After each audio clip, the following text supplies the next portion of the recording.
your boy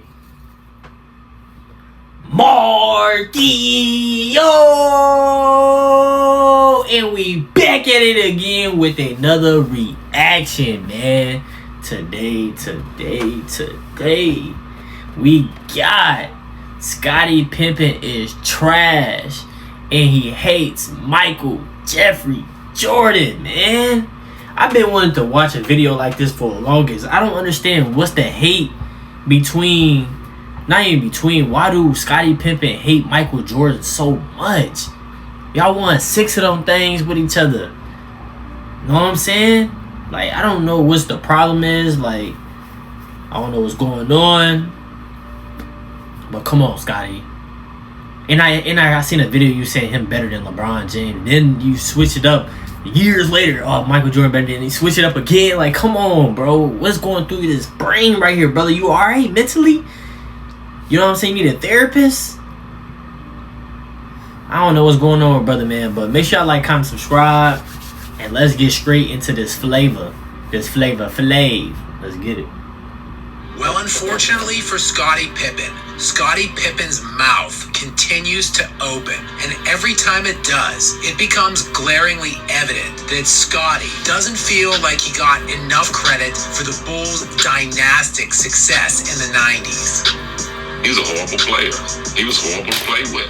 So I think it is beyond time He's not that we talking gave about Mike. Scottie No. the kind of credit No. he is obviously so desperately looking for. And from the moment Pippen entered the league, he hopped on Michael Jordan's back and took a piggyback ride to 6 championships, while also single-handedly sabotaging a potential 7. But in the twisted and pathetic mind of Scottie Pippen, he actually believes that he was more important to those rings than what the general consensus has become. Michael Jordan was selected number 3 overall in the 1984 draft. The Chicago Bulls picked Michael Jordan, while Scottie Pippen was drafted number 5 overall in 1987. So Jordan played just 3 seasons in the NBA prior to Pippen's arrival. However, just 3 games into his second season, Jordan broke his foot and missed the vast majority of the entire regular season, logging just 18 total games that year and leaving us with a limited amount of time to truly evaluate MJ without Pippen. With that said, we do have his rookie year in which Jordan played all 82 games, averaging 28 points, 6.5 rebounds, and 6 assists, while being named Rookie of the Year and making All-NBA second team. Then, in his 3rd NBA season and final year without Pippen, Michael was named to first-team All-NBA, led the league in scoring, and averaged a preposterous 37 points, 5 rebounds, and 5 assists per game. Of course, in the playoffs that year, at age 23, Jordan just couldn't get it done against one of the greatest teams ever assembled, the Boston Celtics, with 4 Hall of Famers, led by a prime Larry Bird. 23-year-old Michael Jordan at the time had Charles Oakley as his second best player that year, who averaged 14 points per game. And yes, I am talking about the same Charles Oakley, who has a career 10-point per game scoring average, made exactly 1 All-Star team in his entire 19-year career, and never made a single All-NBA team selection. Yes, that guy was 23-year-old Jordan's second best player, and he actually somehow gets criticism for not beating one of the greatest teams in NBA history under those circumstances. He's a horrible player. He was horrible to play with. All of a sudden, we become a team and we start winning. Everybody forgot who he was. Luckily for Mike, his savior would enter the league in the following draft, and from the moment Scottie Pippen hit the league, he would start lighting it up, dropping a robust 7.9 points per game, 4 rebounds, and 2 assists in his rookie season, while Michael, that same year, would average a modest 35 points per game, 6 assists, and 5.5 rebounds per game, while adding 3.2 steals per game.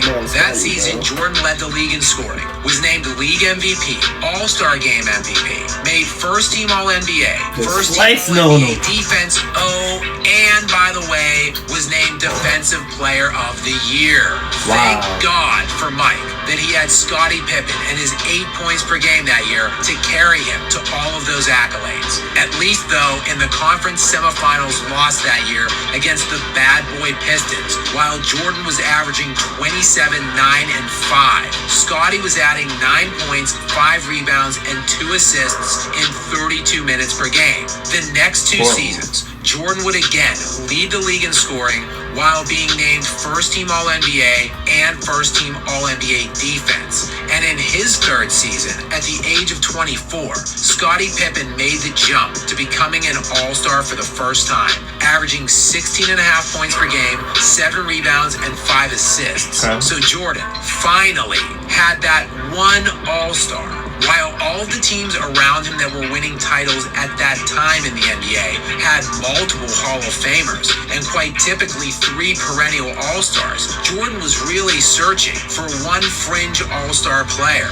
and in the 1988-89 season, Pippen would finally provide him with that type of presence. The Bulls won 55 games that year behind Jordan and got all the way into the Eastern Conference Finals, where they would find a familiar foe waiting for them, the bad boy Detroit Pistons. Despite the Pistons having home court advantage in the series and being the favorites as the defending champions, Jordan took them to a 7th game, averaging 32 points, 7 rebounds, and 6 assists per game. In Game 7, though, on the road, while Jordan would score 30 points, add 9 assists, and 8 rebounds, his savior, Scottie Pippen, the guy who just doesn't get enough credit, in 42 minutes of a Game 7, added 2 points on 1 for 10 shooting from the field. I'm starting to see why this loser loves LeBron so much. LeBron will be the greatest statistical guy to ever play the game of basketball, and there's no comparison to him. None. Of course, the Pistons would go on to easily defeat the Trailblazers in the NBA Finals in 5 games to capture their 2nd consecutive NBA title. And if it wasn't for this bum ass, we'd pretty realistically be talking about 7 rings as opposed to 6 for Jordan. After winning the next 3 consecutive championships and easily winning all 3 Finals MVPs, Jordan would retire to pursue a career in baseball, and Pippen would get a crack at being the lead dog, losing in the 2nd round of the playoffs and displaying such sterling leadership skills like refusing to re-enter a game and pouting on the bench after Phil Jackson drew up a final shot for Tony Kukoc instead of Pippen, a shot Kukoc would make, by the way. Jordan would return the next season, and the Bulls would, of course, go on to win 3 more consecutive titles with him leading the way, though Pippen would certainly make the 6th and final title more challenging, reverting back to his bummish tactics in Games 5 and 6 of the 1998 Finals against the Utah Jazz. As amid a series of back issues, Pippen would score only 6 points on 2 of 16 shooting in Game 5, and in Game 6, he would manage only 8 points. Tony Kukoc was the 2nd leading scorer in that Game 6 with only 15 points, and he was the only Bulls player to score over 8 points besides Jordan, who had 45. Thank God for these elite teammates. He's a horrible player. He was horrible to play with. He was carrying you. Shooting bad shot. All of a sudden, we become a team and we start winning. Everybody forgot who he was. Overall, in his legendary and according to him, vastly underrated career, Scottie Pippen averaged 16 points, 6 rebounds, and 5 assists per game. And in his 17-year career, made 7 All-Star appearances, was named first-team All-NBA 3 times out of 17 years, and added 2 second-team and 2 third-team selections. Actually, a protracted examination into Scottie Pippen should only lead one to appreciate Jordan more, and that includes Scottie Pippen himself, who was named a top 50 player of all time. But perhaps this resentment runs a bit deeper, whether it is his resentment over MJ's son tapping his ex, or jealousy of Jordan getting a bit too much shine. One thing remains glaringly apparent after Pippen's latest comments. He would benefit from deleting those social media apps and just appreciating the GOAT with the rest of us. Wow.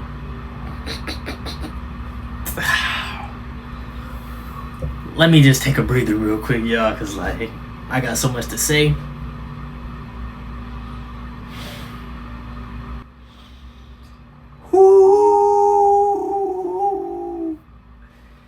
Mr. Scottie Pippen himself. Let's talk, man. Everybody that's watching this, man, let's talk.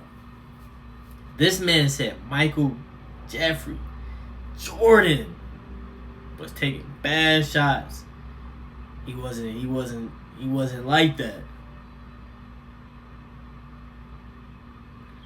Very delusional, bro. Very, very delusional. Mr. Scottie Pippen, bro. You know what I'm saying? Like, I don't want to just come on here and bash you like, oh, Scottie Pippen, yeah. Nah, like, Scottie, you helped Michael Jordan win his championship. Like, you was a great casual player. You know what I'm saying? You were just mad you wasn't in the spotlight. A lot of people get jealous, bro. A lot of people get jealous. It's a lot of jealousy out here. You know what I'm saying? Like, you on a winning team, you doing good, you get all this money, like, you good. If you want to be on that Michael Jordan level, who's stopping you? Nobody but yourself, brother, man. Michael Jordan not stopping himself. He gonna continue to keep being great because he want to be great. That's in his head. His mindset is different from yours. Yours is delusional, and you thinking about Mike. Mike not thinking about you. Mike think about these rings, and he think about the status.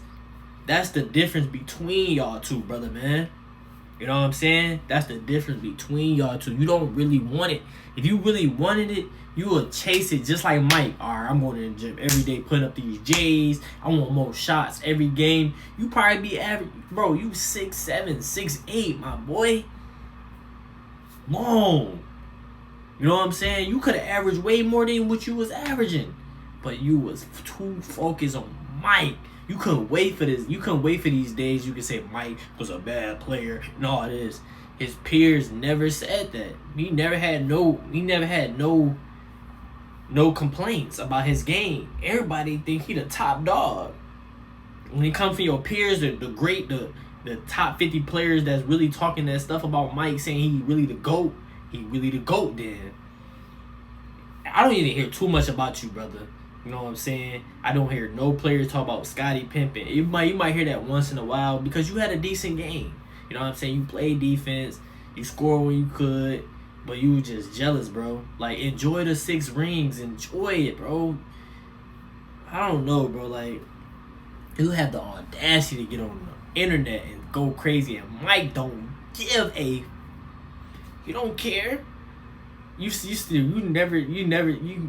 this day, you ain't seen now a video on Mike came back on the internet, but like, Scottie this, Scottie that. He don't care, bro. Bro making billion. He a billionaire. Mike is a billionaire, gang. You know what I'm saying? He making too much cheese. He having fun with his life. Basketball is over. Them 90 days is done, brother. He letting his peers talk, and you still talking. So it's like you probably want some chump change. Like, you ain't got no money, brother. Like, come on, man. Like, you hating on greatness. You was if you would have kept your mouth closed, bro, you probably had more people talk about you, bro. Like, you was in greatness, bro. Greatness. You was by Michael Jordan. You was by Michael Jordan. Everybody loved Jordan. A lot of people can't be in the same room as Jordan or have a conversation with Jordan. You was with Michael Jordan day in and day out, and you talking that stuff, brother. Come on, y'all. Hey, chat, y'all let me know how y'all really feel about this. Like, I really couldn't wait to react to this. I know this been years ago, but I feel like he gonna continue to keep talking this stuff.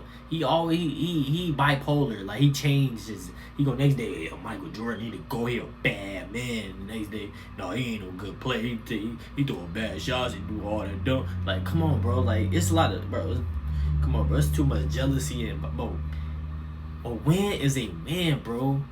You was good. You was the best Scottie Pippen for yourself, bro. You gotta get it together, man. Y'all let me know in the comments how y'all really feel about that, man. Make sure y'all like, comment, subscribe. It's a really tough topic, bro. Like, come on, bro. Like, your own teammates. It be your own teammates talking crazy. Like, why y'all ain't just say that in the beginning, like, when he was in your face? Like, I'm gonna see y'all in the next video, man. Let me know in the comments how y'all feel. Out!